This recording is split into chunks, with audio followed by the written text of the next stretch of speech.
Good evening. It's 7:30 in Los Angeles, and on Super Tuesday, the biggest night in primary politics. I'm Morgan Stevens. And I'm Kevin McNamara. That's right. With more than 1,300 delegates up for grabs, a full third of the total delegate total, we will hopefully have some much-needed clarity for you tonight. But it's been a big night for Joe Biden, and we're going to toss to him live right now in Baldwin Hills with our reporter Trevor Sochocki and Nathan Hyun. We're literally in the battle for the soul of America.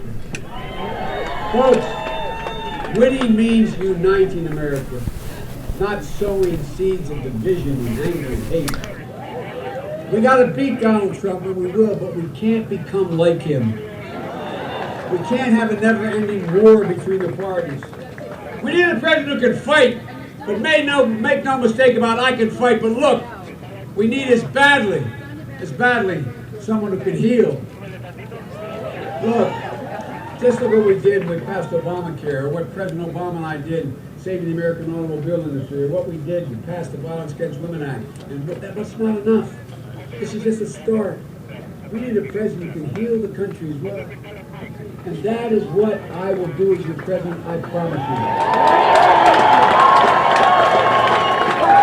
It's about delivering real results for you, your family, and the community.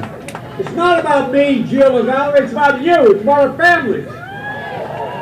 To paraphrase the English poet Robert Browning, he said, our reach should exceed our grasp.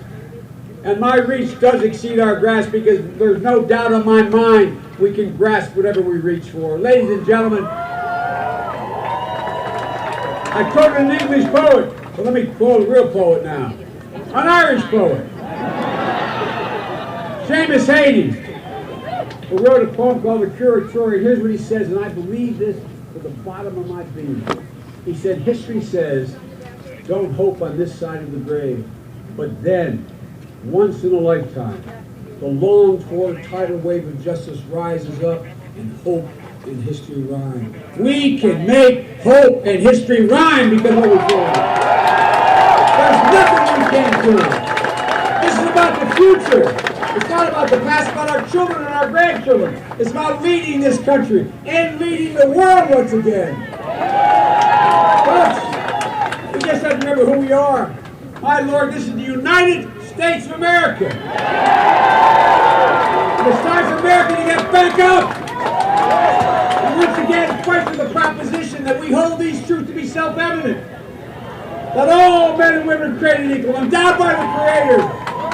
With certain inalienable rights. We say it so often in school, we don't realize how profound it is. We've never lived up to those words, but until this president, we've never walked away from it. Ladies and gentlemen, I believe with every fiber of my being, that's who we are. So let's get back up. We are a decent, brave, resilient people. We can believe again.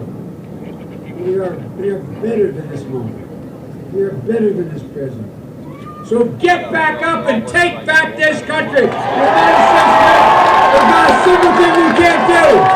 God bless you and may God protect our troops. Thank you, thank you, thank you.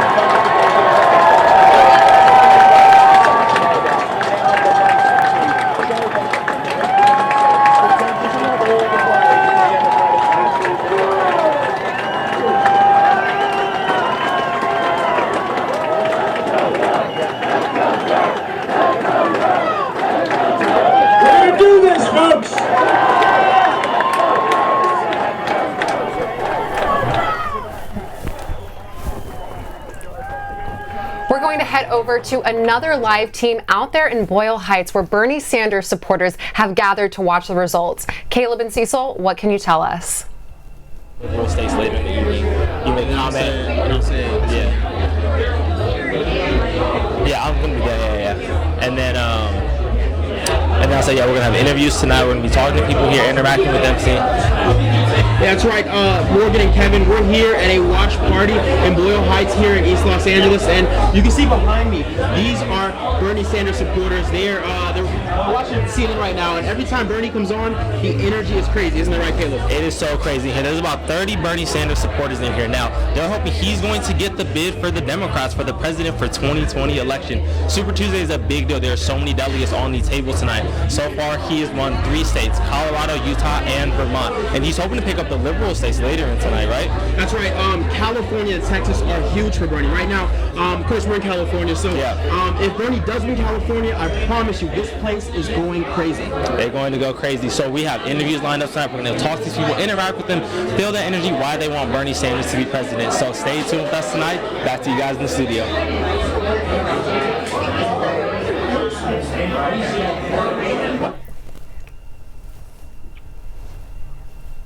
Let's check out Sarah and Evan, who are stationed at Hammer Museum, where So it's been a big night for Joe Biden, though, tonight, huh? It has. We're going to come back to Sarah for their live shots, but let's talk about the night, right? Because this has been a turnaround in this primary season.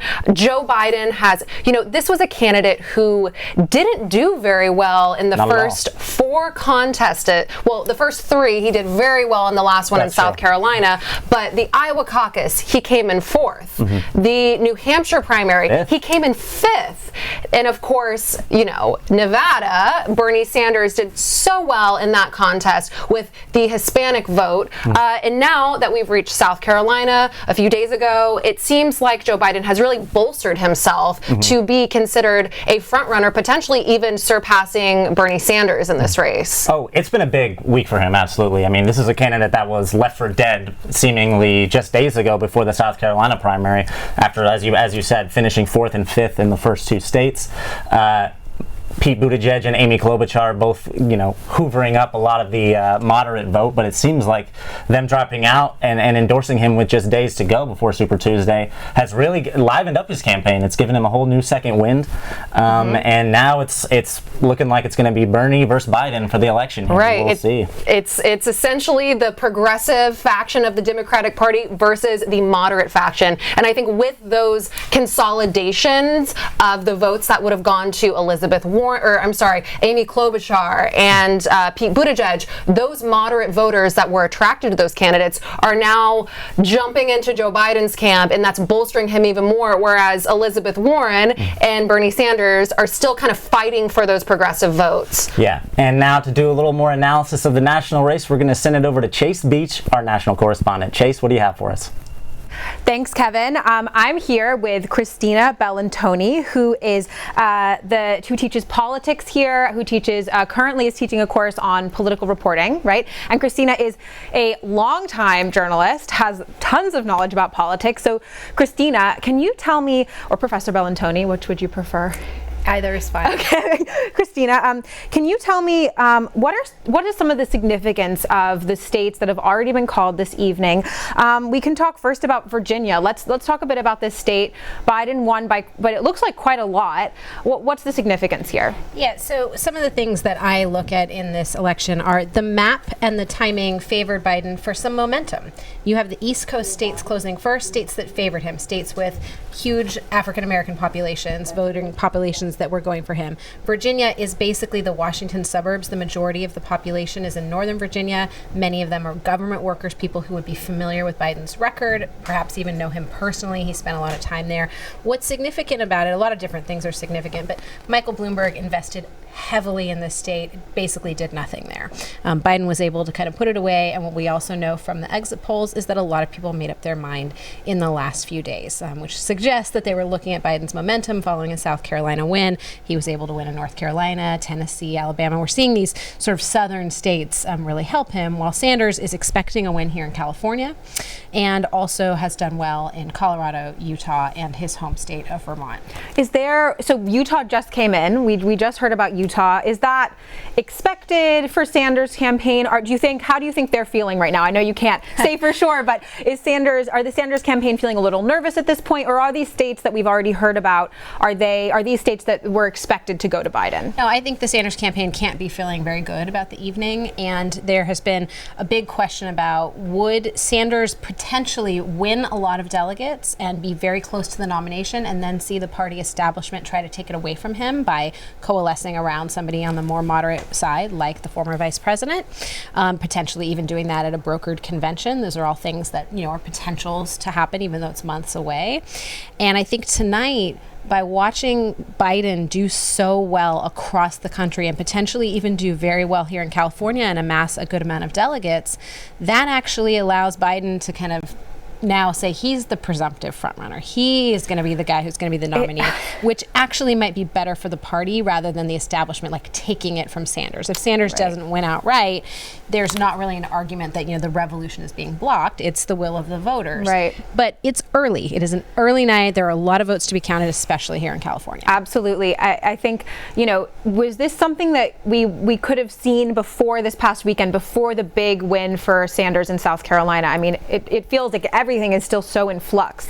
So Biden's win in South Carolina, really, it was the most important thing to notice. It's his first win ever in any primary in 3 presidential bids and all of his long years of service in politics, and that says something. Right. He had somebody who had polled very well against President Trump, saying that he might have been the most electable candidate, but hadn't really demonstrated that in the first early nominating contest. Here he shows some of the base of the Democratic coalition. African-American voters, older voters, we know are favoring him. But in addition to that, even here, my 2 bits of anecdotal evidence are this morning, my presidential campaign class went out to some polling places in South LA. And you had 43 voters that were interviewed. 19 of them were for Sanders. 9 of them were for Biden. Those numbers would not have been the same a week ago. I am very clear on that. The polling doesn't indicate that he had any momentum here in California whatsoever. And then there also was a large event, all filled with students, more than 100 students earlier today in Wallace Annenberg Hall. Many of those students said that they voted for Biden, and they did it. They made up their mind in the last 24 hours. That suggests that there's sort of a wave sentiment and some momentum behind him. Yeah, I mean, I just think, as you said, these people, everybody is making these decisions like it seems like today almost. It's happening so rapidly and so quickly. We are going to, I believe we might have a new piece of information here. Biden has been projected to win Minnesota. Yeah, so we are going to toss to Cecil, who is live. Cecil, what can you tell us from where you guys are at the rally?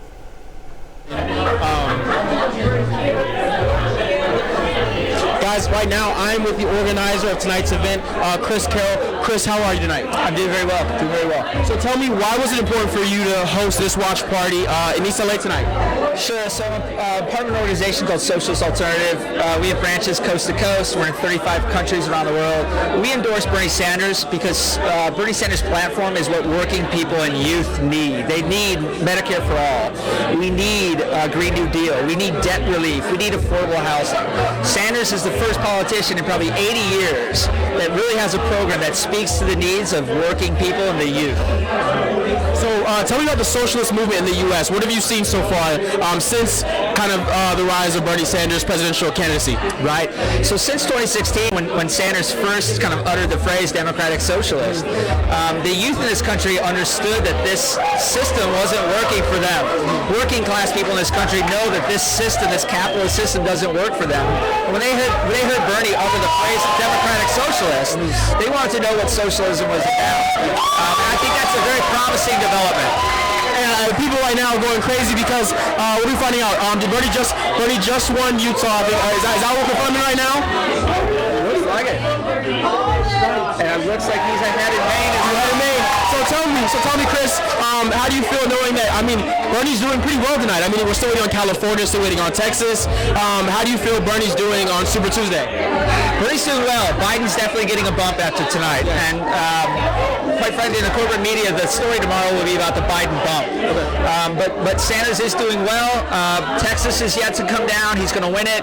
California, it's a matter of how much he can run up the score in California. But Bernie's doing well. But it's very clear that the Democratic Party establishment has coalesced behind Biden with pressuring Buttigieg and Klobuchar to drop out. It's going to be a Biden versus Bernie the rest of the way. I really anticipate Bloomberg to hang around, but after his last performance, I see him fading. It's probably going to be Biden versus Bernie, and really it's going to be a very strong contrast of a centrist candidate that is no different than Clinton 4 years ago, someone that will lose to Trump, and you have someone for Bernie who is actually getting working class people and youth to the polls, getting them excited about politics, getting them to lift their expectations about the kind of society that we can live in, and we're just going to keep pushing. We're going to keep supporting the Sanders campaign all the way. Hey, Chris, I want to thank you for talking to us and having us here tonight. Absolutely. I appreciate you. We're going to go ahead and send it back to the studio. We'll have more updates coming shortly. Thanks, Caleb and Cecil. We have our political analyst, Austin Pei, with students for the Young Americans for Freedom and USC Democrats. Austin? Austin. Hi everybody, I'm Austin Pei. I'm the politics editor for Annenberg Media. Tonight we have a campus conversation between two students from political groups on campus. Sydney Ross from USC Dems and Kaylee Evans from Young Americans for Freedom. Thank you guys so much for being here tonight. Yeah, thank you for having us. Yeah, thank you. So as the numbers come in so far, what's your analysis of the night?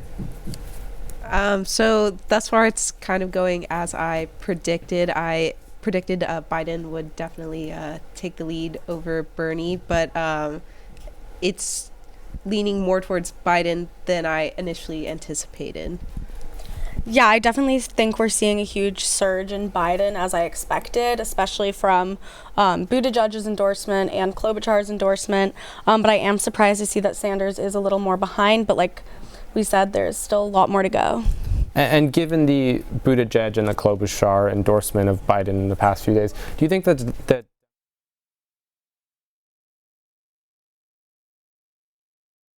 I think that most of them haven't. I think it's still fair. There's a lot of, things to see. We're going to see what happens after today, who votes, and we'll see what happens. Yeah. I think as a whole, the Democratic Party doesn't want Sanders as the nominee because I don't think they think he's electable, especially against Trump. So I think the Democratic Party as a whole has been backing Biden, at least especially lately with like Pete Buttigieg and Amy Klobuchar and other Democrats coming out in favor of Biden as well. Now, obviously in 2016, 12% of the people who voted for Senator Sanders in the Democratic primary voted for Trump in the general election. Do you guys envision a similar thing happening this year if Sanders is not the nominee? I don't think so. I think the American people are smarter than that. I think they've seen what's happened this last 4 years, and I think that they can and we will unite to elect a Democrat. Yeah. I think it's definitely possible. I think what's more likely is those that, if Bernie doesn't get the nomination, those that would have voted for Bernie, like the Bernie bros, just will not vote for Biden, but not that they'll go vote for Trump.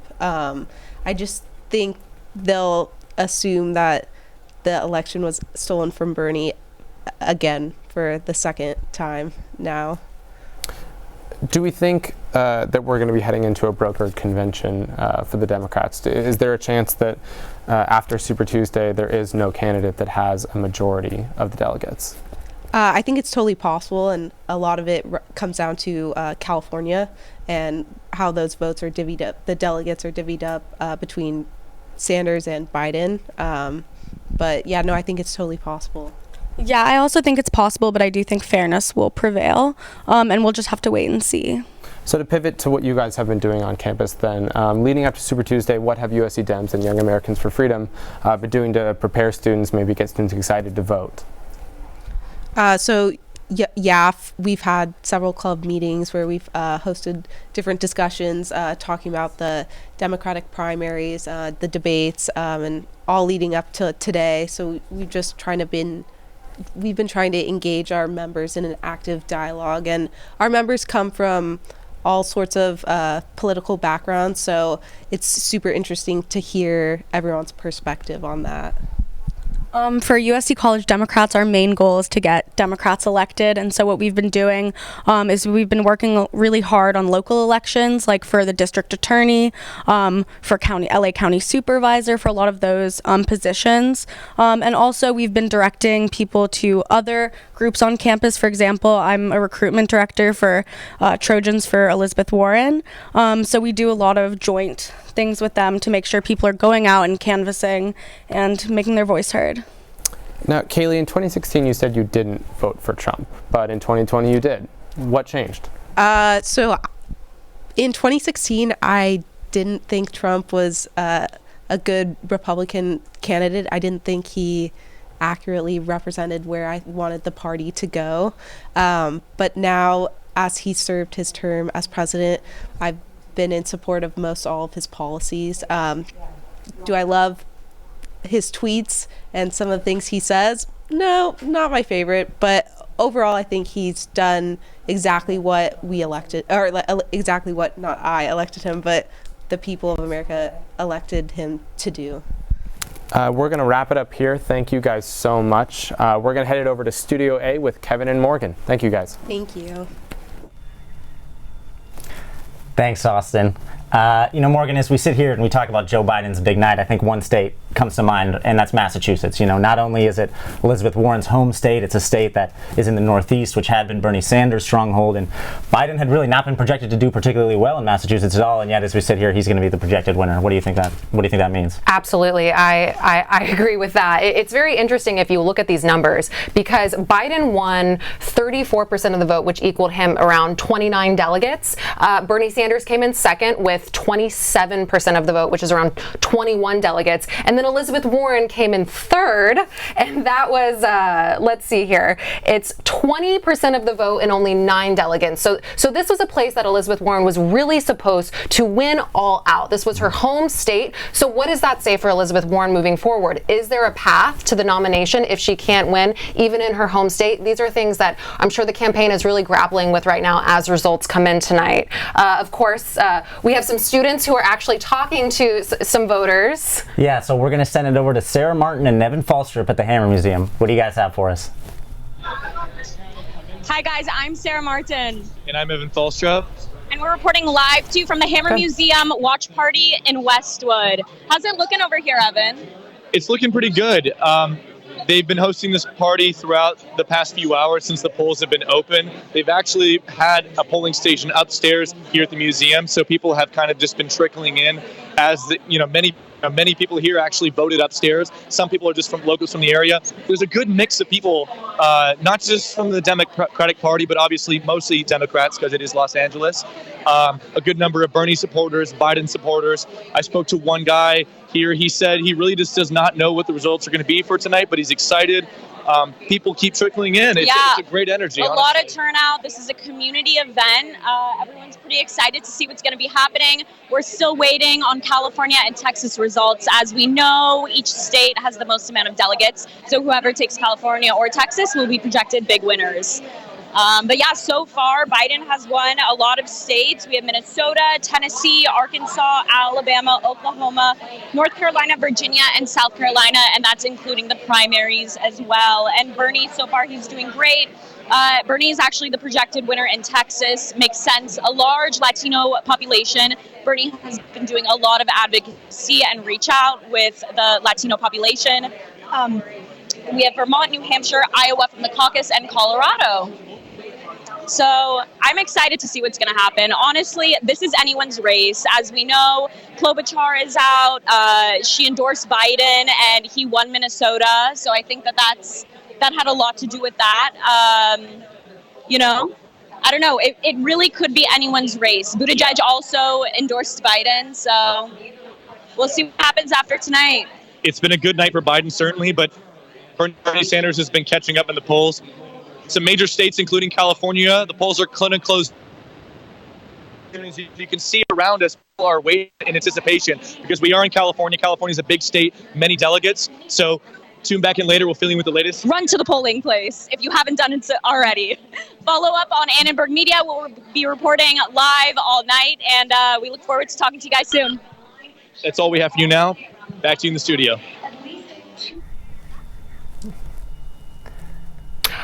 Our reporter Nathan Hyun is at the Joe Biden rally in Baldwin Hills. Nathan, what can you tell us? What is the energy like there? I threw toilet paper in front of the...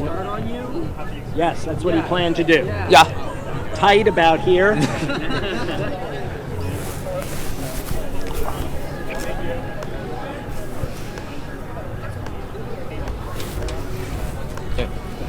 Thanks, guys. So yeah, I'm right here at Baldwin Hills where the Joe Biden watch party was just happening about 15 minutes ago. This place was filled with people.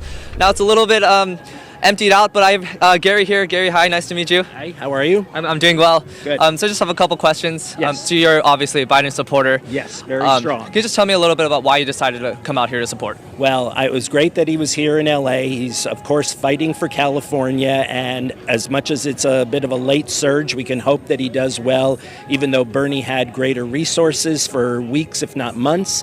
But Joe is, as we can tell from tonight's results, doing incredibly well, and I think he's literally the best candidate at this time. And just from what you recently heard from Joe Biden's speech here, what did you take away, and how does that give you hope for the future? Well, the most important thing is that he's going to focus on two of the most important issues, one being climate change, because the current president has completely failed at attempting to save us, to save your generation, people in school right now. If you expect to have a good future, then this is the tack that needs to be done, and Joe has the best experience. He has world experience. The other candidates don't really have that kind of experience, so that's why Joe is, in my opinion, the best candidate for the job at this point in history. And just one more quick thing, big day today, Super Tuesday, 14 states voting to give delegates out to the Democratic candidates. Joe's looking pretty good, Biden's looking pretty good right now. How do you expect his surge to keep going in the future? Well, he's going to come in probably second to Bernie because of Bernie's advantage in money and operation, but I think this is going to suddenly be key in evening the playing field, and I think Joe's going to literally, be a wave that Bernie can't stop. I like Bernie, but I love Joe. All right, thanks, Gary. Thank you very much. Okay. We'll be having more updates as we go along tonight, so we'll send it back to you guys in the studio. Well, one state that just had its primary called is Utah in the Mountain West. It's going for Bernie Sanders. It is. It's interesting. He does have a lot of strength out in those Midwest, those Mountain West states, Utah, Colorado, as we've seen. Yeah, and California still has to come in. And of course, that's the most West state where we are right now. So those results should be interesting as well. But Utah, this is fascinating because Michael Bloomberg, actually, it looks like he came in second. Oh, Mike. Which is great for his campaign. He's been outspending all of the Democrats combined, really getting a lot of ads out into the national space. So that could be a result of that. Elizabeth Warren came in third, and then Joe Biden actually came in fourth. So a lot of interesting things happening in the West right now, kind of countering what's happening in the Southeast. Yeah, and in the Midwest, where Joe Biden has also just won the Minnesota primary. Also, no doubt, a big blow to the Sanders campaign. They had certainly thought they had a chance there. It is, of course, Amy Klobuchar's home state. She dropping out late with just days to go clearly has had a big impact. A lot of and endorsing Biden as well. Yeah. So maybe that also kind of bolstered him a little bit. Exactly. Yeah. A lot of those voters who were thinking Klobuchar obviously went to Biden, and it's the Sanders campaign has to be really disappointed with the results in that state right now. Yeah. We have Ella. Ella, what can you tell us? Thanks, Morgan. So, in our political climate that is 2020, it's nearly impossible, right, to have elections, any type of voting where we can't infer more from social media. Tonight we're going to be looking at Twitter, and we are so lucky to be joined by Professor Matthew Levesque, social media analyst and expert. Thank you so much for being with us here tonight. My pleasure. So, looking at this first, kind of going into the volume of tweets from, California still has a while to go tonight, but looking at the volume, right, we're seeing over 968,000 tweets tweets, kind of a dip in the middle of the day. Professor, what can we kind of infer from this takeaway? You know, the night's still young, but what can we take away from this? Well, what I'd like to do is go back to 2016 and just take a look at that. And we see in 2016, the total tweets were almost 1.5 million. And when the volume really kicks up is about now, about 7 p.m. West Coast time, 8 p.m. as California and Texas and many of the other states are being decided, the final decisions on it. So 1.47, my guess would be the next time we come on the air, we're going to be somewhere in 1.1 million already in total number of tweets. Definitely. It's also interesting to see those dips, right? Around 7 p.m., 8 p.m. Eastern time, we see it swoop up, skyrocket up. But it's also interesting, right, to think about how tweets are not only coming from people in the U.S., but, you know, really Super Tuesday is a global conversation. If we look at that right there, right, we can see what can we kind of take away from this, right? 88%. So majority of the tweets of that engagement is coming from the U.S. But, you know, then we have Canada, we have the U.K. What can we kind of think about that? Why is it a global conversation, right? Well, 88% is pretty substantial percentage of the conversation. So the overwhelming majority of the posts are coming from within the United States. The other ones tend to be first English-speaking countries. They tend to be Western democracies, people that are allies that have interests in the United States. They also tend to be places that have a lot of Americans still living there, either Americans that are living abroad or expatriates that are living there. So 88% is about what I'd expect on this. If it was 50%, then I would be very interested to try to figure out what was going on with it. Right, it definitely is that majority, but yeah, just again reiterating that it really is that global conversation. People that, you know, are not Americans really do care about who is gonna get that Democratic general nomination. So we are going to keep you guys updated. Stay tuned on what's going on Twitter, talking about top trending tweets, conversation starters as the night goes on. So stay tuned for that. But now we are going to send it over to Caleb, who is so we are not going to send it to Caleb. We are going to send it over to Morgan and Kevin back in the studio. Thanks, Ella. You know, this has just been Joe Biden's night, huh? Who could have seen this coming just a week ago? I mean, call him the comeback kid, absolutely. The comeback kid, exactly. We have a little bit of a Clinton ethos happening, hey, like way old back in the day. Exactly. Absolutely. Everything is recycled. You know, I think that this is fascinating, this kind of idea of electability, which is motivating a lot of voters when they come out. They want to pick the winning horse. And there's the issue, of course, what does electability even mean? Does it mean the more progressive candidate who's going to be able to really rally that base? Or does it mean the candidate who's moderate, who can sway those kind of independent voters that may be disillusioned with Trump and want to vote Democrat for the first time, but they don't want to go too far left because that's asking a lot? I mean, what do you think is on voters' minds and what's influencing their decision making? Yeah, you know, it's kind of interesting. What you can see both sides of the argument, right? You know, voters who support Biden can say, well, we can't nominate Sanders. He's too far left. He's going to alienate moderates. He's going to alienate independents. Well, as people who support Sanders are going to say, look, we just nominated a moderate in 2016 and Hillary Clinton, and that strategy didn't work out, so maybe we should try something different. It's sort of an unknowable question about who is electable and who isn't. That's why we all enjoy what we're doing here, because you never quite know. And one thing we do know, though, is that California's polls have just closed and Bernie Sanders is projected to be the winner there. But right now we're going to toss it over to Caleb Michael in Boyle Heights. Caleb, what do you have for us? That's right. We are here, and people just got done shouting, chanting, "Si se puede," which means you can do it in Spanish, because Bernie Sanders just won California. Now, this is a huge win for Bernie Sanders, because not only did he pick up one of the largest states that's big on Super Tuesday, but he's also leading in Maine and in Texas. Now, Joe Biden has 8 states currently. He's currently won in 8 states, but that's because he has the black and the order vote. So we knew he was going to sweep this out. And now that Bernie Sanders has picked up these liberal states like a California that's going to possibly win a Texas or a Maine, it's going to be a close race. Bernie Sanders supporters here are ecstatic. They're lively. They know that he has a very good chance to be the Democratic presidential candidate in 2020. Back to you guys in the studio.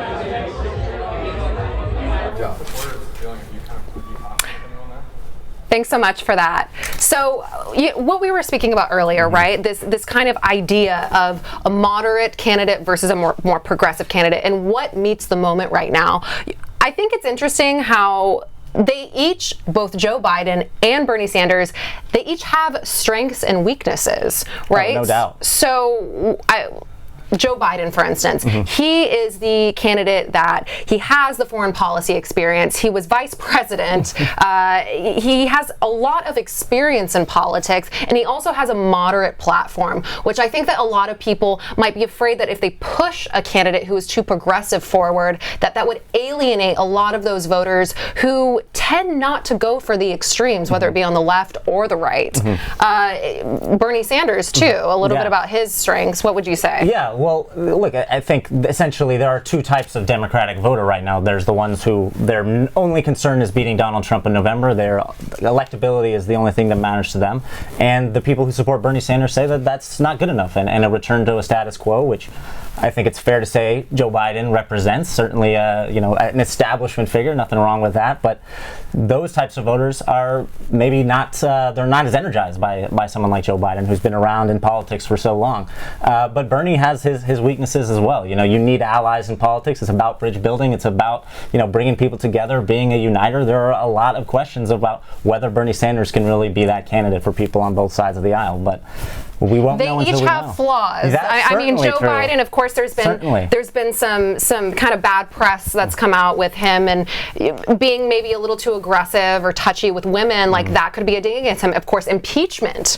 That's a huge factor that if he is the nominee, then Republicans are going to run with that. Yeah, I hope you want to hear more about Hunter Biden. We're going to be hearing a lot more about him in November if results hold up tonight, that's for sure. Exactly. It's going to be like impeachment all over again.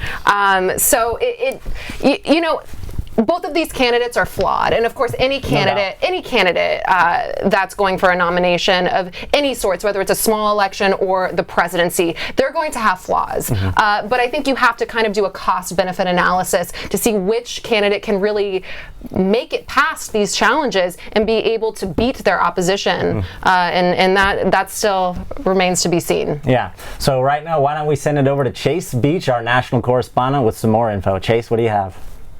Thanks, Kevin. So I'm here with Austin Pei and Christina Bellantoni, who's decided to stick around for a little longer. But first, I just want to share a little bit of this news that we just learned, which is that Joe Biden's actually going to stay in California.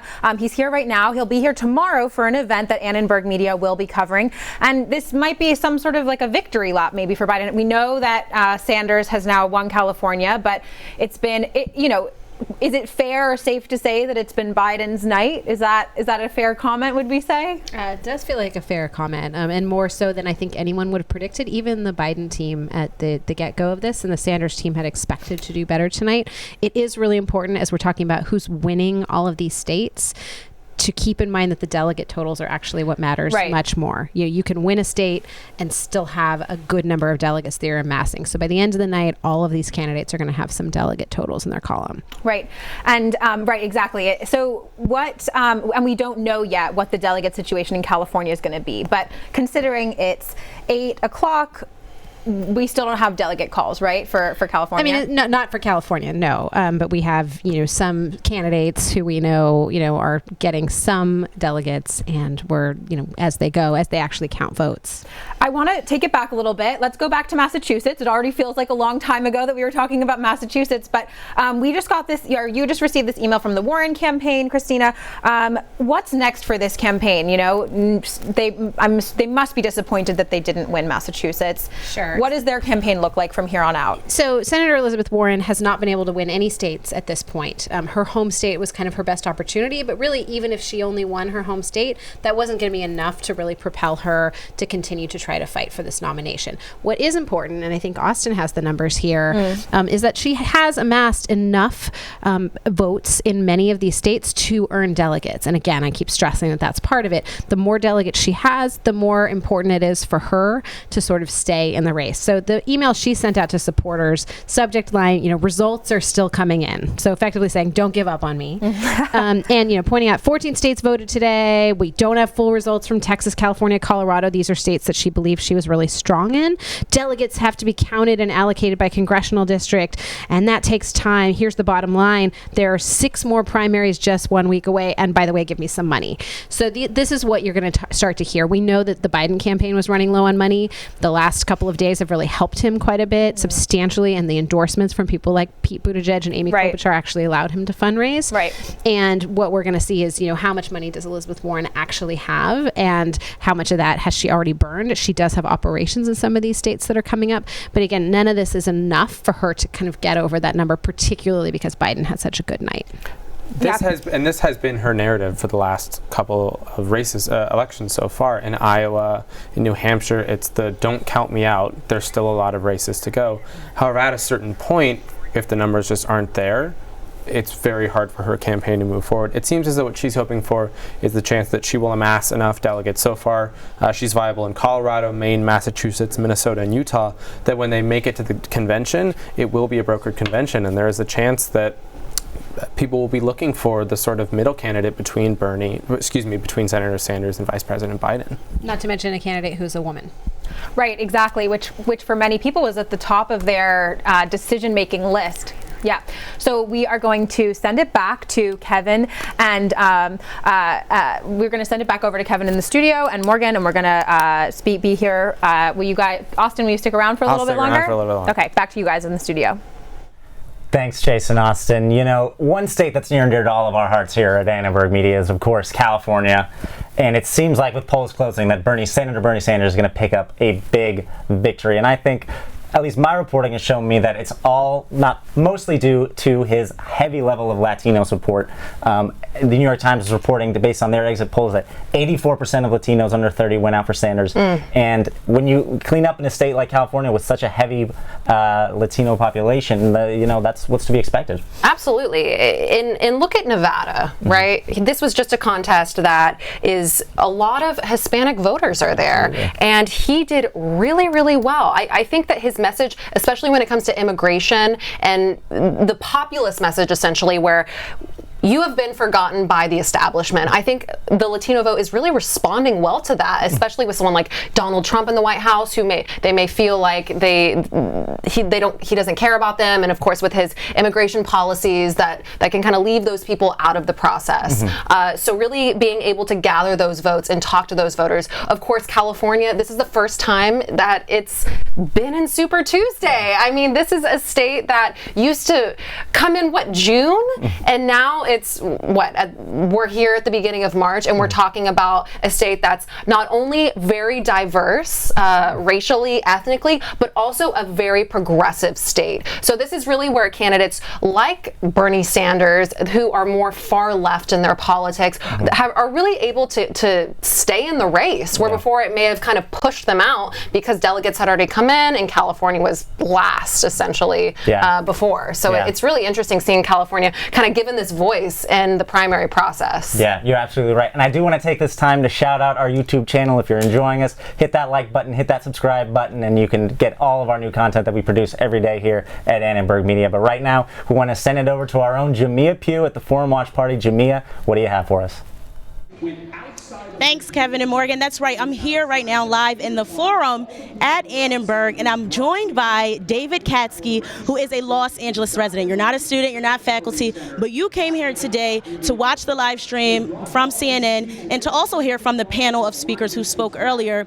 You are also a Bernie Sanders supporter. I'm going to start there. Why do you support Bernie Sanders? Well, I think that Bernie Sanders, unlike any of the other candidates, perhaps except Elizabeth Warren, is really trying to change the way that we think about human rights. And Bernie Sanders suggests that if you are injured or if you have to go get an education, you should not be afraid of the tremendous bills that you get for that. Awesome. Now, we just saw that the Associated Press let us know that Bernie claimed California, which is one of, if not the biggest state as far as delegates go. I was going to ask earlier, how do you think that would weigh up depending on who would win? But we know now who would win. How does that make you feel as a supporter who has now so many delegates? But voting could still go either way, as we know. Absolutely. I think that it's a really big thing for Bernie Sanders to win California, but the percentage of voters he gets compared compared to his opposition is really a more important question. I think that I would have liked to see Bernie get more delegates across the board, but the fact that he's won California means that at least in one state, he's doing quite well. Also doing quite well in Texas. We saw CNN reported a few minutes ago about 29% in Texas. So he does have, that momentum in some of the biggest states, but Biden is kind of close to him, if not leading, I think, as the top contender. That race is close. How do you think that will pan out between Biden and Sanders? Well, I think it all comes down to ideology. And at the end of the day, most of the people that I talk to that are looking at Biden want something to kind of like turn back the clock to sort of the Obama administration in its heyday. And though that's nice, I just think that the world has changed since Obama was president. The world's much more dynamic, and I think people understand that there are certain inalienable rights that humans have that include not having a huge bill for, let's say, their broken leg if they don't have insurance, or not being able to go to college even if they're completely ready. So ideologically, I feel like that approach, making that free for individuals and folk throughout the nation, is what separates Biden from Sanders. Awesome. Thank you so much for your time. I appreciate it. We'll have more from the forum here, different students, staff, and faculty. But for now, let's toss it over to Cecil, who's at a Bernie rally. I want you to tell me about that. That's a great question. So I'm here with Elsie Garcia, who is an SA member and community organizer. So first, I want you to tell me why Bernie Sanders? Medicare for all. My non-negotiable, simple to the point. There's a lot of great platforms he has, but Medicare for all is my non-negotiable. It's a human right, and he's the only one who's willing to point that out for us. And so this is your neighborhood, right? And you're part of the people who organize this event. What does Bernie Sanders mean to this community?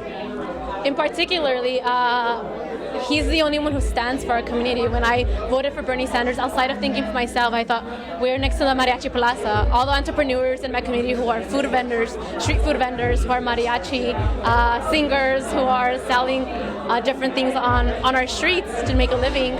I know that in a couple of years when they're older, they don't make enough money to save for retirement. They don't make enough money to pay who wants insurance. We don't have that kind of privilege in our community. We live next to one of the largest housing complexes in the U.S., the Pico Aliso area, and if that wasn't there, our community wouldn't have any other options. So for me, Bernie Sanders is the only candidate who's fighting for Boyle Heights, who's fighting for Pico Aliso, and who's fighting for us on a national level.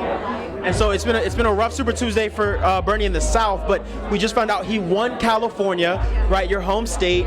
How do you feel about that? I'm super excited because we did a lot of work. We were on the streets every weekend, canvassing. We literally drove people to the polls because there was polls that were closed when they were supposed to be open. We literally helped elders fill out their polls and take them to the positions.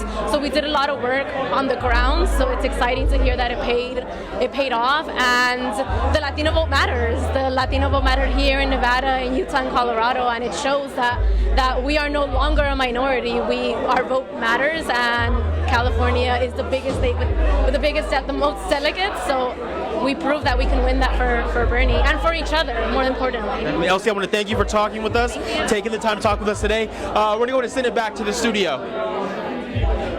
Thanks, Cecil. Now, remember, we are YouTube live streaming, so we appreciate your comments, your questions. We've got people manning our accounts all night. You please send in anything you got. We'll get it back to you as soon as we can. But I understand, Morgan, we've got big news from LA County and the Bernie Sanders campaign. What do you got? Yeah, so the Bernie Sanders campaign filed an emergency motion asking a judge to order the polls to remain open. So essentially what's going to happen is anyone who was in line before 8 p.m. will be able to vote now. The polls, of course, close by 8 p.m., but we've seen super long lines today. A lot of high turnout. There were some reports by some of our local news stations that even said the turnout was so high that people ran out of the I voted stickers that people really love to show as a sign of pride. They're fantastic. Great fashion statement. Exactly. So doing your civic duty and looking great. I know one of the reporters I talked to here said he was hoping to vote, but then he didn't have time. The line was going to be 2 hours long. basically only had one person working at the polling station. It's not good organization. So good on LA County for making sure everyone can do their civic duty and take part in the political process. But right now I want to send it over to Sarah Martin at the Hammer Museum in Westwood. Sarah, take it away. Guys, we're back with Brianna here at the watch party. So, Brianna, can you kind of give us a sense of what's going on here so far, what you've seen, what has come as a surprise, expected? Yeah, so I voted for Bernie Sanders. I'm really excited to see how he's doing. I was between Warren and Sanders, but I thought Sanders would be the better choice. He has a great following, and Biden's doing very well, but I'm excited for Texas. Sanders is ahead, so that's really exciting right now, and I just want to see how he does in California, Texas, with all like the delegates that are up for grabs. Just hoping he comes out on top. Right, yeah, right. It went kind of quiet in here when they announced California. Do you think that a lot of viewers here are in support of Bernie Sanders? I definitely think there is. Everyone's like, feel the burn. So I was really excited to come in and like seeing how he's doing in other states, but it did go quiet. What do you hope to see out of the night? Obviously, you know, Sanders taking a big win in California. He's projected winner in Texas. What do you see coming out of the night following? You know, just like keeping Sanders in the race, being a great contender, and just seeing how it plays out. I don't know, like 2020, it's a big year, and I just don't want the same thing that happened in the last election to happen again. So it's kind of like nerve-wracking at the same time, like to see where everyone plays out, how it all plays out, to be honest. So it's like really exciting, but at the same time, a little nervous. So it's a good environment to be in, like with other people that support Bernie, but at the same time, I'm a bit nervous. But yeah, excited overall. What do you think Bernie Sanders is going to have to do to continue to keep the momentum up, to get people who voted for maybe Joe Biden or Klobuchar or Warren on his side so that, he could essentially be the winner? I think he needs to explain how he's going to get everything he says done. Like, Warren definitely was able to do that. So if he can do some more of that, I think that would be great. He has a lot of great ideas, but how is he going to get it accomplished? I think that's what a lot of people want to know. So once he's able to say that, I think he could get more people to vote for him and choose him as their choice. Yeah. All right. Well, thank you so much, Brianna. I appreciate your help. Stay tuned. We still have a lot more coming in. Still going to see Joe Biden has won a bunch of states so far. This is his third presidential election that he's been running. He has never won a primary before tonight, so we're excited to see what's going to come out of that, and along with Senator Sanders. All right, thank you guys. Thanks, Sarah. You know, she's certainly right. It's been Biden's night tonight. He was just called as the winner of Massachusetts. A big upset going into the night. I don't think anyone predicted that. Absolutely. He's also leading in Maine, where Bernie had been projected to win in the polls. That's his Northeast territory. But everything's coming up old Joe tonight, huh? What changed? Our reporter Trevor Sochocki is actually at a Joe Biden rally. Trevor, what are you seeing there? Expected to be close. Thanks, Morgan and Kevin. I'm live here in Baldwin Hills, where just behind me, they're starting to clean up now. They actually told us the lights are going to be turning off soon. But former Vice President Joe Biden was here earlier. He gave a rousing speech to a lot of supporters. A lot of people here tonight, very enthusiastic about Joe and everything that he stands for. Now, here in California, however, it's AP just projected that Bernie Sanders will actually win the state, so Biden will not get all the delegates from California. However, he did upset Elizabeth Warren in Massachusetts. She's been looking for a lead so far in the election and has not gotten it. In fact, it's projected that her and Bernie Sanders, that's Elizabeth Warren and Bernie Sanders, split the vote in Massachusetts, which allowed Biden to take the entire thing. They actually split the progressive vote, which allowed Biden to take the state. Besides that, looking at a delegate count, Bernie and Biden are very neck and neck. It's a close race. They've won a lot of delegates on this Super Tuesday. And in total delegates, that's combining the Super Tuesday delegates along with the delegates that have been picked up over the following weeks. A lot of race still to go, but they're very, very close. So we'll see. California's still reporting, looking like Bernie's going to win it. Other states still left, and as Joe said, there's still a lot of race left to go, and he hopes that everyone will still be in it with him. Live from Baldwin Hills, I'm Trevor Sochocki, reporting for Annenberg Media. Back to you in the studio. Thank you, Trevor. So this is turning out to be quite a close race. Not to be expected, right? I mean, it's kind of a surprise that it's this tight of a race. Hey, you never quite know what you're going to get when it's an election. But speaking of close races, we're going to send it over to Chase Beach, who's going to talk about some of them now. Chase? Thanks so much, Kevin. Yeah, so I'm here still with Austin Pei, who's still sticking with us. Austin is our political editor here at Annenberg. So, Austin, we've been talking a little bit, it was projected before Super Tuesday, maybe before this weekend, that these would be close races in a lot of these states. That is not really the case, right? Can you speak about that a little bit? I mean, even as far away as last week, this was Sanders' race to lose. Obviously, so much change within the last 48 hours that a lot of these races are now significantly closer. And in many cases, states that that Senator Sanders was supposed to win are now going for Vice President Biden. Minnesota was supposed to be a much closer race. Vice President Biden is actually up 8 points so far with 78% reporting. And he was actually there. He was in St. Paul, Minnesota last night. Senator Sanders. Senator Sanders, right. So that was, he was clearly pushing really hard for Minnesota, right? He was there last night before Super Tuesday. What else? What other states were? Virginia as well, one of the first states to come in with 99% reporting. Vice President Biden is up 30 points. The Sanders campaign sunk a lot of time and money and resources into Virginia, and to see, I think, not as great of a return on investment is got to be disappointing for the Sanders campaign. And what are the states that are the closest right now that we can say are kind of running neck and neck, where Sanders and Senator Sanders and Vice President Biden are neck and neck? Sure. Maine is a big one right now. With almost 50% reporting, they're at about 33% and 34% for Senator Sanders and Vice President Biden, respectively. But it seems as though Vice President Biden is going to win Maine. Mm-hmm. Texas, more so for Senator Sanders, that's at 29%. So we do want to keep in mind, though, right, this is all really, really about delegates. Yes. And there is a question on YouTube that I think you are the perfect person to answer about delegates. Can delegates change? Can they switch at the convention? Can you speak to that a bit, Austin? This is a great question, especially given the chance that we're going to have a brokered convention. And thank you for asking it.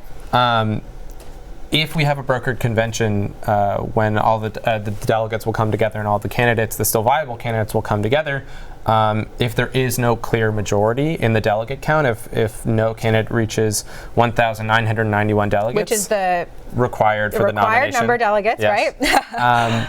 All the delegates will break off, right, and they will be forced to realign at the convention. That'll be very interesting to see if that takes place. Yeah. Well, I hope that clarifies a little bit for you. Thank you, Austin, for your expertise. Of course, yeah. We are going to send it back to Kevin and Morgan in the studio, and we'll be here for a little bit longer. Thanks, Chase. We spent a lot of the night so far talking about Joe Biden, talking about Bernie Sanders. They're having good nights, absolutely. But one candidate who's not having such a good night is Mayor Michael Bloomberg. He is struggling to pick up delegates. Did pick up a big win in American Samoa. He did. One delegate. Don't count out American Samoa. No. Very important part of the process. We respect all of our viewers in American Samoa. But he spent $500 million. Yes. That's exceeding $500 million, really. It's a gargantuan amount, and he's frankly not getting a whole lot of return. Where does he go from here, do you think? I don't know if there's a path to the nomination for him. This was a candidate who chose to stay out of the first 4 races, and that's never proved to be successful. As talk about how Iowa and New Hampshire may not be relevant anymore, that may be true, but they still are the first states, and they do show momentum of a candidate. Bernie Sanders really kind of established himself as the front runner in this race, and he's still very viable, and he did very well in those races. So this was someone who chose not to participate in those first 2 races. Mm-hmm. And then, of course, with Nevada, he didn't participate. And a lot of those voters, who didn't go to Bernie Sanders, they went to Joe Biden or Pete Buttigieg, who's now dropped out.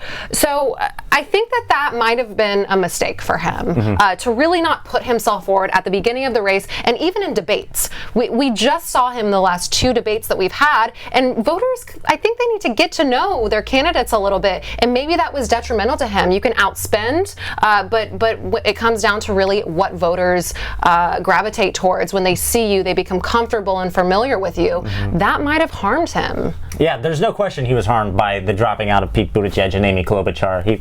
He was really hoping to siphon off some more of that moderate vote, but now it's really, the establishment's really coalesced around Biden and kind of left him out in the cold. And I know he was speaking in Miami earlier tonight, and he might have to reassess his campaign, and I know we have some sound of him talking then. We have done something no one else thought was possible. In just 3 months, we've gone from 1% of the polls to being a contender for the Democratic nomination for president. We will beat Donald Trump here in Florida and in swing states around the country.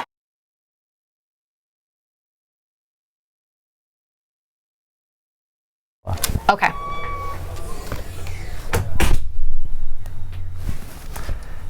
Yeah, so Mike Bloomberg having a rough go of it, but a rough go, at least it's a positive sign that you can't just buy an election in America. Exactly. I mean, as tough as the argument is of like how people can pay their way into politics now, no one really wants that. People want a fair, functioning democracy where people have a voice, and it doesn't mean that if you can't afford to be a candidate, you're not a candidate.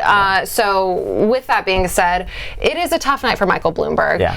But this is a candidate who did outspend all these other candidates. So maybe that kind of pay to play isn't as true as we thought it was.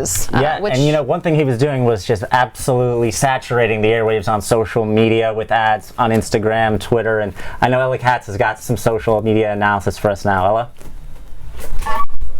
That's right, Kevin. We are looking back to social media. We've been, Professor Levesque, thank you so much for still being with us. We've got a lot to analyze, a lot to unpack here. So obviously we've seen, as expected, right, the total volume of tweets has gone up, passing a million, right, 1.1 million tweets. So obviously people have a lot to say. Polls are kind of almost closed. It's now 8:30 here on the West Coast. So can we kind of take a look at what's going on at Twitter, talk about this surge in numbers? Yeah, I think what's interesting here is when we last checked in about 45 minutes ago, we've seen over 200,000 additional tweets. So we're really starting to get into the volume and the conversation that people are going on. But just looking at the volume is really not enough for us. We want to kind of contextualize what the conversation is and see what are people talking about, and what are people talking about in 2020. And if we look at this contextually, the inner light blue ring are the main buckets of topic conversations, and the outer blue are the sub conversations on it. And we see Joe Biden definitely on it, primaries with some sub conversations of Biden, Super Tuesday, and then Bernie Sanders with a substantial amount of the conversation, which also makes sense because Bernie Sanders supporters are very active on social media.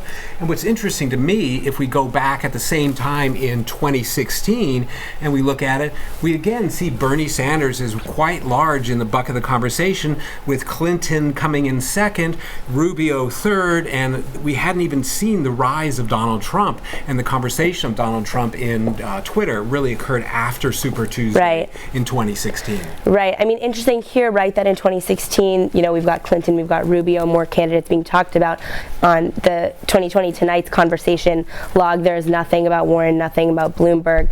Makes sense with what's happened today, but still interesting. It also makes sense, and if you compare it to that Sanders has so much of the conversation this time, and Biden is much smaller, and kind of, Clinton is not dominating here, yet she was more dominant in the election on it.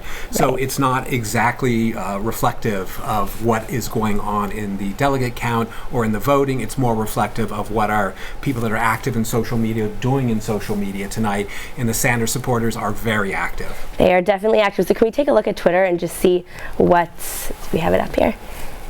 Awesome. Yeah, so kind of this top mention, right? We got Bernie Sanders, then Donald Trump, before Joe Biden. What does that kind of say about where we are tonight, what's going on? Well, as we saw in the previous one, we'd expect Bernie Sanders to be high because they're very active and people are a lot of conversations taking place with it. Donald Trump, since he sort of came into essence in the 2016 election has really dominated political conversations. Much like Bernie Sanders supporters, Donald Trump supporters, and others are very, very active, so we'll usually see him involved in conversations that have nothing to do with politics. Joe Biden being this high in the conversation from what was occurring a week, 2 weeks ago is a dramatic turnaround for the volume of social posts for Joe Biden.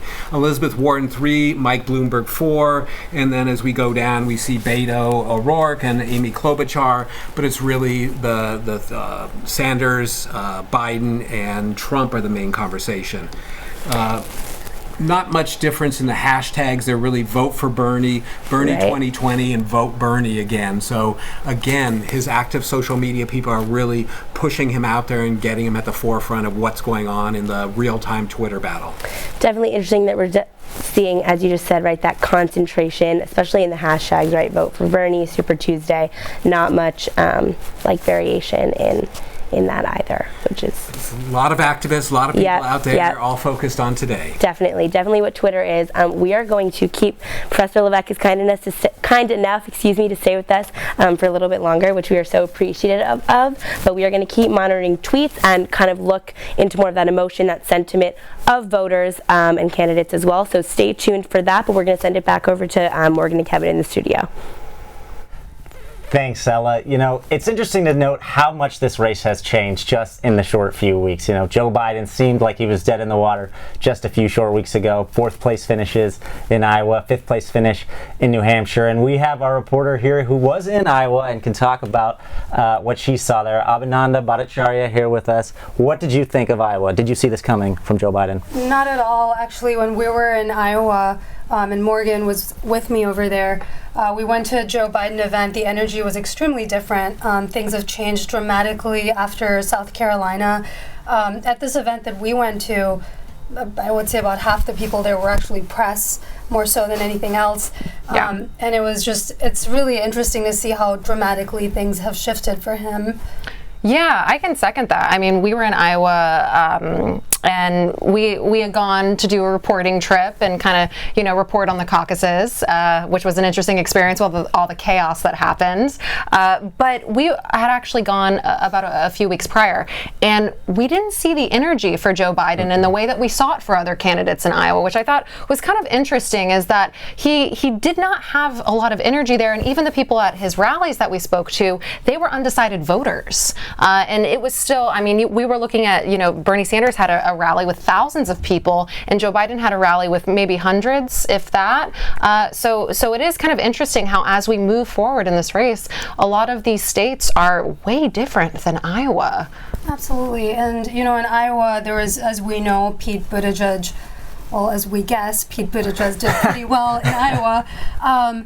And a lot of the voters I talked to, there's less of, you know, a movement towards bolstering Joe Biden and more so for Pete Buttigieg at the time.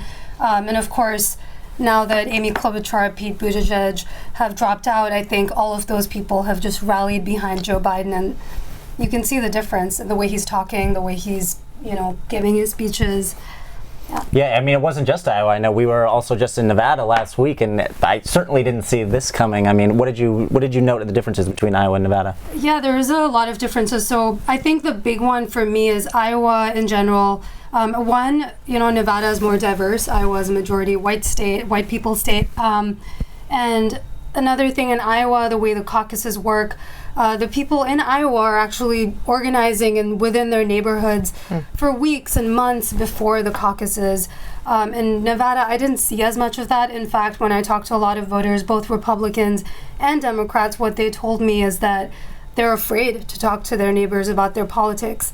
And this was a big difference. Morgan knows, you know, in our caucus that we saw in Iowa, in Marshalltown, Iowa, which is 30,000 population town.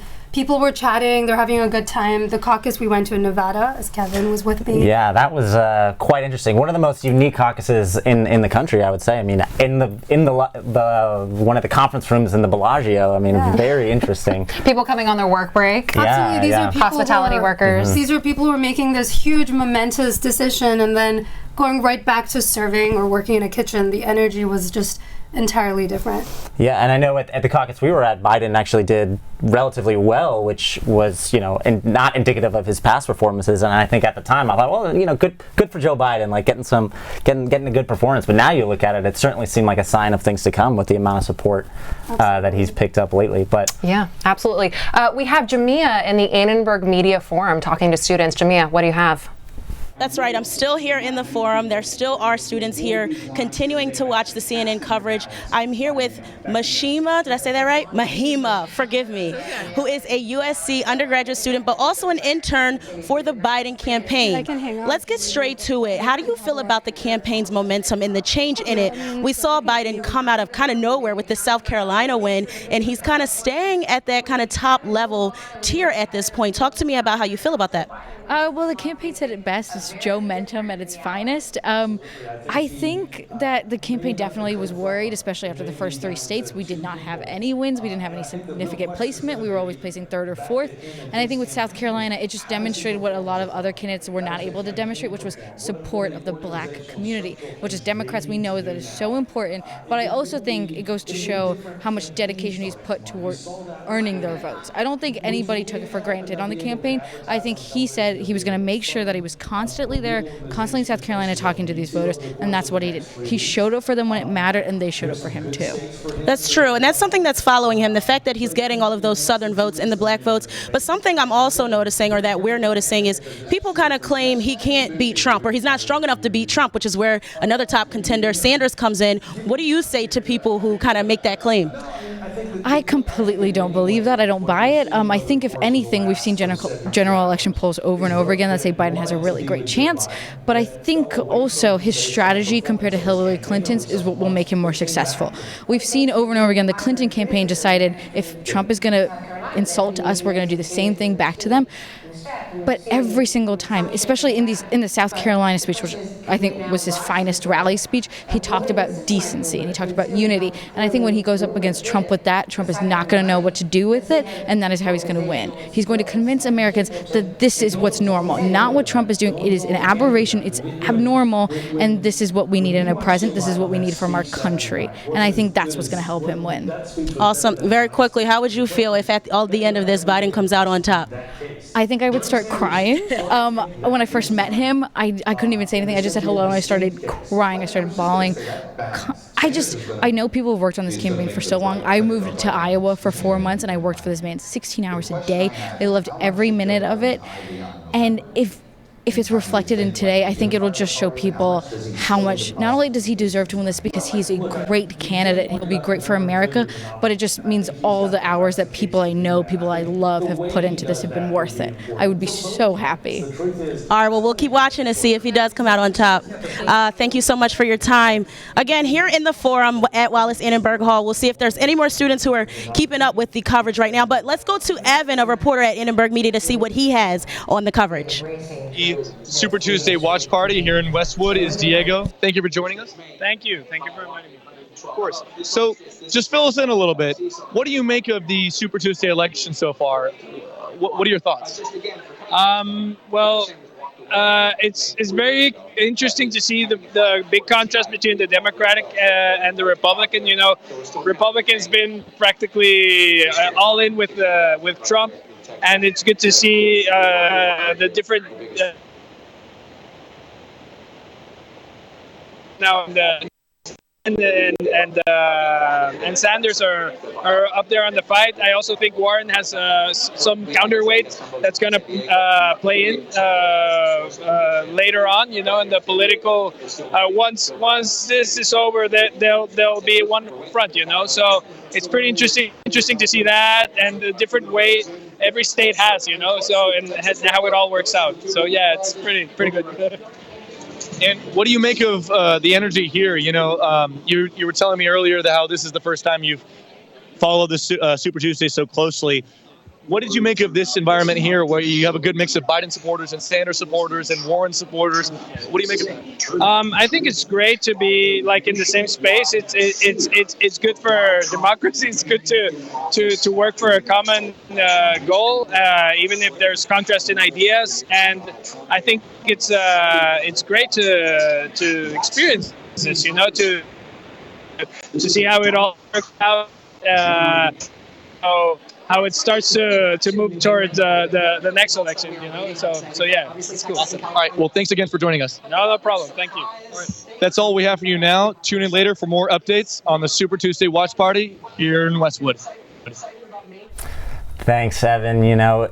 Unfortunately, we do have some sad news to talk about, which is, of course, the tornado in Tennessee that's disrupted a lot of the voting there. It's been still early, still getting news, but and they kept the polls open an extra hour because of that, to make sure that people were able to get out and vote, which I think is fantastic. Can you imagine losing your home, losing, God forbid, a significant other or a family member, and then having to worry about voting on top of that? And I commend those people who are facing this type of tragedy, who also make it out to the polls. That's commendable.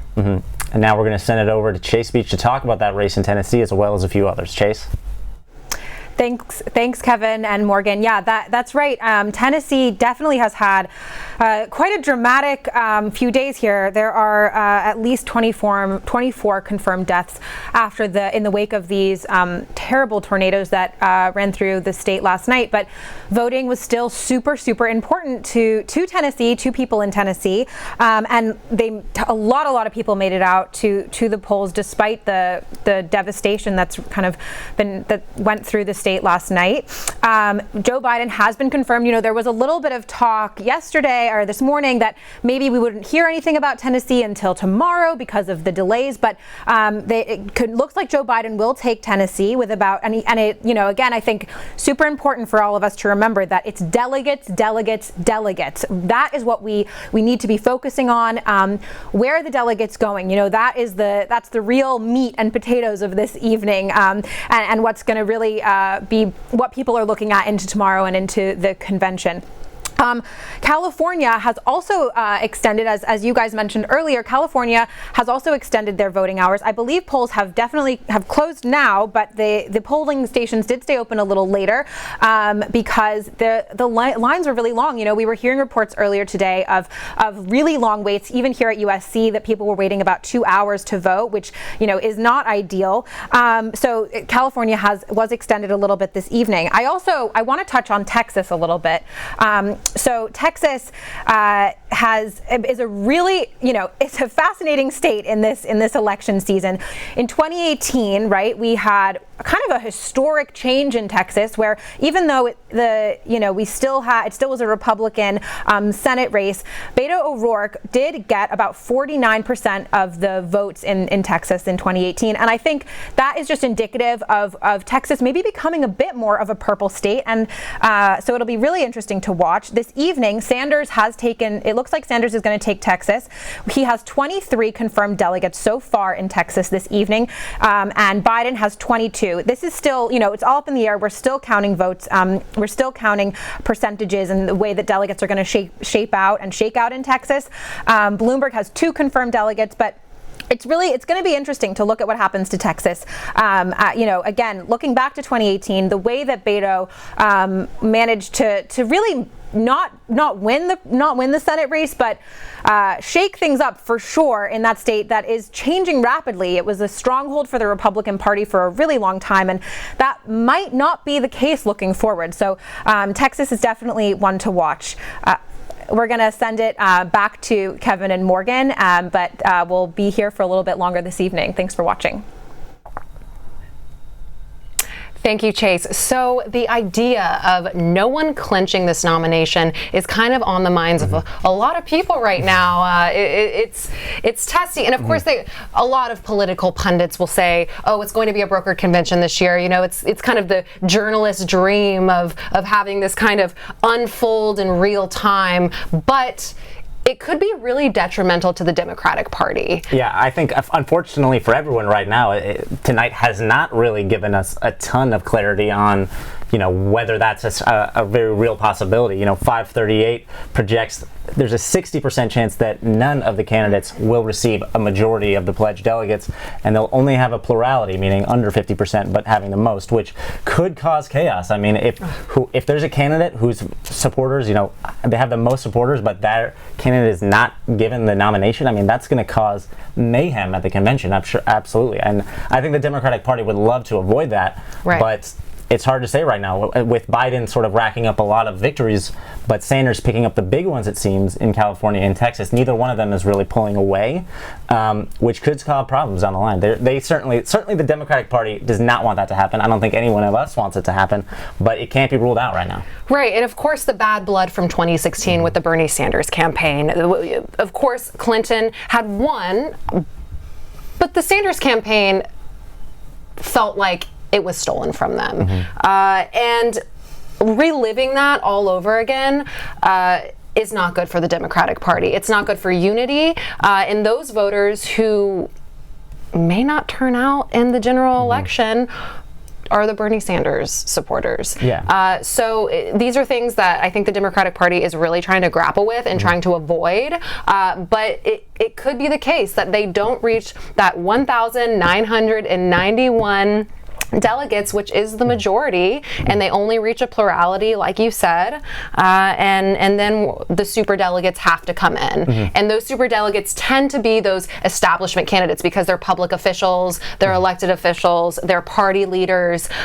So the super delegates really can change the race toward the establishment candidate, which if it happens to be Bernie Sanders, who is close to that nomination but doesn't reach the majority, having those establishment delegates would be detrimental and would push him out of the race. And I think there would be a lot of uproar from it happening in 2016 and then again in 2020. Well, the Democratic Party thought that they had avoided this by sort of stripping back the superdelegate system that Sanders in 2016 really vehemently requested that they get rid of and sort of to prevent this. But now it seems like they might wish they still had superdelegates in larger numbers now. So we'll see. But right now, we're going to send it over to Nathan Hyun at the Joe Biden rally. Nathan, what do you have?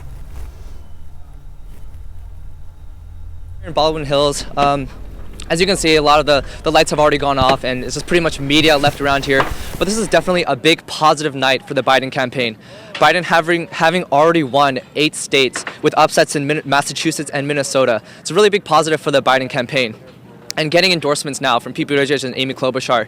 And with that big win in South Carolina, he has been able to get those black, suburban, older voters in the southern states. So as the primary season continues with over more than half the states to go, Biden still has a lot of big chance to get to that magic 1,991 delegates to win this primary.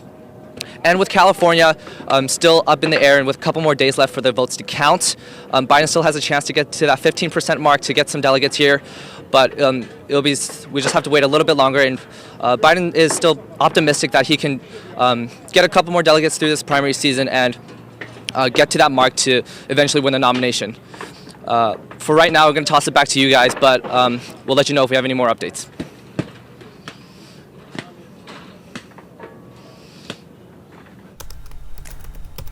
Thanks, Nathan. One thing that I think really defines the Democratic Party right now, at least as this primary is concerned, is the difference between older and younger voters. We're seeing older voters go for Joe Biden in huge numbers, and younger voters go for Senator Bernie Sanders in huge numbers. And I think the Democratic Party is really going to have to figure out a way to reconcile those two age groups. It seems to be the defining issue between the party right now that it's having. Absolutely, and younger voters are more progressive than the previous generations. Their parents, their grandparents, they are the most progressive generation than any generation that precedes them. So I think as demographics change, politics also change. There's data that shows that our country is going to be majority minority, or the people that are in the minority right now, they will end up being the majority in terms of ethnicity and race. So with these demographic changes as well as generational changes, I think we're going to see a shift in political platforms, and maybe Bernie Sanders and Elizabeth Warren is just kind of the beginning of that. We have Jamia in the Annenberg Forum, who has a former Warren supporter who has now gone over to Bernie Sanders. Jamia, what do you have? Thanks, Morgan. That's right. I'm here still at the forum with some students. Christian Patel, who, as Morgan said, you are now a Bernie Sanders supporter, but you were previously a Warren supporter. Talk to me about why you made that change and when you made the transition. So I said that right before the South Carolina primary, I said that if Joe Biden won by a landslide, it would create a surge because of the media narrative it would create, and it would give him a really good chance of winning the nomination. I do not want that to happen. So after the South Carolina primary results, when I saw that Joe Biden was winning by a landslide, like I thought, I made the tough decision to switch my support from Elizabeth Warren to Bernie Sanders because Elizabeth Warren, I could see, was no longer viable and no longer had a chance to win a plurality or majority of pledged delegates for the Democratic nomination, but Bernie Sanders does. And I want to stop Joe Biden from winning the Democratic nomination because I want a progressive president. So since you switched, it seems like maybe, or rather I'll ask, are you more supportive in the things that they'll stand for, or are you more supportive in who maybe will beat Trump or who will win the election overall? I like voting on the issues, and I think electability in the general election will actually be determined more by the state of the economy than the actual person that the Democrats nominate. Incumbent presidents tend to do better or worse depending on how the unemployment rate trend is in the months before the election. So Sanders did win California, which, as we know, is a big state, both in population and delegate count. But Biden is still, top contenders in the lead. How do you think that momentum will continue on for Sanders and how his political journey will continue to pan out? It depends entirely on the margin in California, who hits statewide viability thresholds, who hits certain district thresholds for viability, because the pledged delegates are going to allocate out that way. It's not really about winning, it's about how much you win by and how well others do. And also a big factor is going to be the Texas primary. I think it's going to hurt Bernie Sanders a lot if he loses it, and I think it will help him quite a bit if he wins the Texas primary. Nice, thank you. Speaking of Bernie Sanders, let's toss it over to Caleb and Cecil, who are at a Bernie Sanders rally right now. Guys, tell us what you got. Guys, it's been a crazy night here in Boyle Heights. The energy's been crazy for Bernie Sanders. This has been a great Super Tuesday, hasn't it? It has been. I would say it was so crazy. I mean, the power went out at one point. We still don't even have the TVs on because the power went out earlier. They haven't been able to hook it back up. But we had the chance to talk to people. I was also an older gentleman who told me that he's so excited to see young people like us out here getting involved and showing our support, even if not for Bernie Sanders, just people in general in this election. And I talked to a couple community organizers who are really for Bernie Sanders because of, supporting workers, right, and Medicare for all. That's really what is driving people to support Bernie Sanders. Definitely. The energy here tonight was absolutely amazing. Once in a lifetime experience. Definitely something I'm going to remember for a long time, Cecil. Yeah, and the blackout. I mean, that was a crazy moment. That was a crazy moment. Well, that's all for us here in Boyle Heights. We're going to toss it over to Sarah and Evan live at the Hammer Museum. So we're still here at the Super Tuesday watch party here in Westwood. They're starting to wrap things up as we wait for the final polling results to come in. People are still voting upstairs, even though they close the polls at 8 o'clock. There are huge lines, at least like a couple hundred people upstairs. They're going to let every single person finish their vote and cast their ballot. So we're here in California. The poll is not finished, so it's TBD. Still waiting. Only 9% of the vote is in. So if you're waiting in that line, if you got in that line by 8 o'clock, then you're eligible to still cast your vote. And Evan, we have our hats. We are a little bit more festive. We're getting, more in the mood and the vibe of the party. Everyone's still waiting to see these crucial Texas and California votes. They're the biggest states, the most amount of delegates. So whoever the winners in both of those are going to be the big winners of the night, I think. Yeah? Couldn't agree more. Well, that's all we have for you now. We'll toss it back to you in the studio. Back to you. Thanks, Evan. So tonight we've kind of been focusing on, who's saying what voters are saying in their tweets, but let's take a look at where they're actually saying it from, right? You know, we know that Texas and California, given they're kind of more to the west, well, not Texas, but California, we don't really know, confirms anything. It's looking like Sanders, but we don't know. What can we say about where these tweets are coming from? So what we're seeing right here is just the sheer volume of it, and that's really reflective of the population of those states. The states with the most number of people are represented here. If we move it over to a per capita, which is more the per population on it, we see then New York, Vermont, Oregon, Massachusetts, Nevada, California, Minnesota, Texas, Virginia. So it starts becoming more reflective of the states that we're actually having primaries tonight.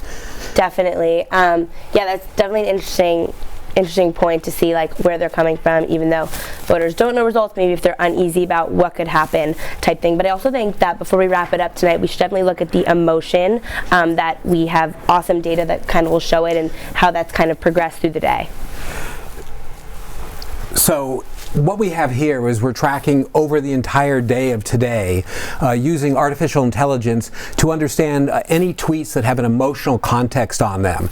And as you can see, the yellow is joy, and early in the day, 6 a.m. to 9 a.m., the overwhelming emotion was joy. And what's most interesting to me in the last couple hours, because remember in the last segment we talked about how many Sanders people are online and are participating, what we see is the joy is diminishing and the anger and fear are coming up on it. So joy has moved down this year. Definitely. At this time, which is fairly opposite to what we were seeing in 2016. 100%. Well, Professor Levesque, thank you so much for being with us tonight. I'm going to toss it over to Chase. Thanks so much, Ella. So just looking forward here, it's been a big night, but what's next? You know, I have some estimates of delegates at this point. Again, these are only estimates. It looks like Biden has about 642 delegates right now. Sanders has about 580. And then we get down to the the candidates with lesser delegates, Bloomberg at 134 and Warren at 103. Something to keep in mind. These candidates are not going to be viable necessarily going forward. Who are they going to go to? Where are they going to put their support behind? Which candidates are maybe Bloomberg and Warren going to put their support behind? We're going to head back over to Morgan and Kevin in the studio. Thanks for being with me this evening. Thanks, Chase. So, Morgan, what a night, huh? I know, and there's still so many states left. Yeah. I mean, we have Washington, Oregon, New Mexico. We have swing states like Ohio and Wisconsin, Michigan. There's still so much left in this race that needs to unfold, and this is just the beginning stages of that. So, not jumping to conclusions, of course, but this is a sign of some pretty tough competition, right? Yeah. I mean, look, I think one thing that's clear right now, this is a two-man race between Joe Biden and Bernie Sanders. You've got a couple other candidates hanging around, Mike Bloomberg, Elizabeth Warren. Not sure what they're going to do. Of course, Tulsi Gabbard picking up some Tulsi Gabbard is still in this race. She's still around, and she's picking up delegates. Don't count her out. My money's on Tulsi Gabbard. I think she might pull this out. I think you might be alone on that one, but I never know. I like a long shot. Okay, good payoff if we're looking at bets. Exactly. But I think that's going to be it for us tonight here at Annenberg Media. Thank you guys for tuning in. We really appreciate it. I'm Kevin McNamara. If you enjoyed our special Super Tuesday coverage, go on and like or subscribe to Annenberg Media's YouTube channel. And thank you so much for tuning in. From everyone here at Annenberg Media, I'm Morgan Stevens. And you can always watch us on the web at uscannenbergmedia.com. Good night. Good night.